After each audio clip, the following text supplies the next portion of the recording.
Guys, welcome to my channel.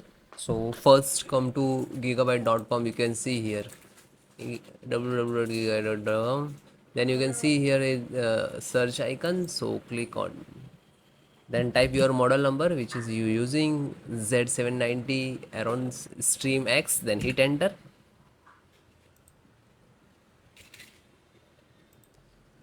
Then click to product. So this is we are used motherboard.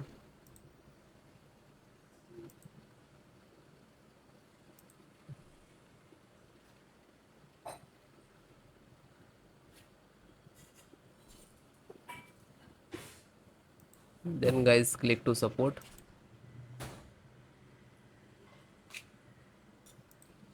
Then you can see select your operating system which is you using. If you are use Windows 10, so no worry, you can install that. You follow this video. Installations process same. LAN driver, so install this one latest.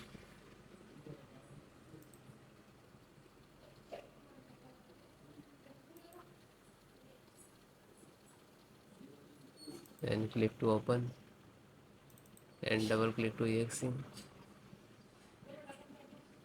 and then yes, now this is, you can see the LAN driver installing. Then done and close it.